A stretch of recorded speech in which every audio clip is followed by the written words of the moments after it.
Ce mercredi 1er février, le média Konbini a publié sur sa chaîne YouTube une interview de Natou par le journaliste David Castello Lopez.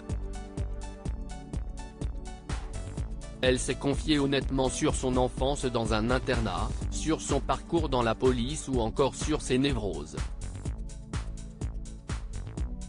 Natou, ou Nathalie Odzirojeko, est la youtubeuse française la plus suivie de la plateforme avec plus de 5 millions d'abonnés sur sa chaîne.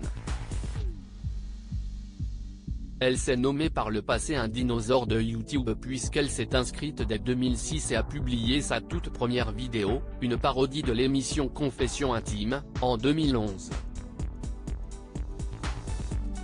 En dehors de YouTube, l'ancienne policière est apparue dans la 3e saison de la série Sam sur TF1, dans l'émission Les Traîtres sur M6 et a été la co-présentatrice dans la 2e saison de True Story disponible sur Prime Video. Elle a également publié 2 livres intitulés Icônes reprenant la forme d'un magazine de mode. J'ai essayé de me faire hypnotiser pour ça. Natou était l'invité du journaliste David Castello Lopez pour le média Konbini dans le format Small Talk, à découvrir ici, la faisant ainsi parler de tout, sauf ce pourquoi elle est connue. La créatrice de contenu s'est ainsi confiée honnêtement sur son enfance dans un internat, sur son parcours dans la police ou encore sur ses névroses. Est-ce que tu as des névroses ou des obsessions ? Lui a demandé le journaliste. Non, je ne pense pas avoir d'obsession, ni de peur, a-t-elle répondu rapidement avant de se souvenir de quelque chose. Enfin, il y a un truc, j'ai essayé de me faire hypnotiser pour ça. Si je ne mange pas une tablette de chocolat par jour, je meurs. Enfin, c'est ce que me dit mon cerveau.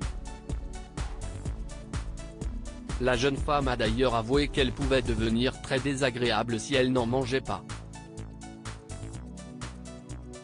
Et il y a des moments où si je ne mange pas mon chocolat, je peux être vraiment énervé et trembler comme quelqu'un qui est en manque de clope quoi. C'est fou, a confié la créatrice de contenu.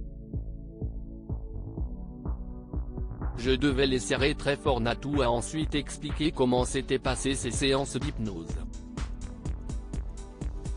On était en train de travailler là-dessus et je devais visualiser mon estomac, serrer mon poing et imaginer que c'était mon estomac, et je devais le serrer très fort pour bloquer toutes envies de chocolat, a-t-elle raconté. Il a essayé de me mettre en tête que ça me dégoûtait carrément, que là je visualisais un gâteau ou quelque chose de sucré et que ça me donnait envie de vomir. Donc, ça a marché 3 jours. Malheureusement, l'hypnose n'a pas vraiment fonctionné sur elle, à son plus grand regret. À lire aussi, Natou se confie sur le départ de son père. J'avais 4 ans, ma mère a dû se débrouiller toute seule.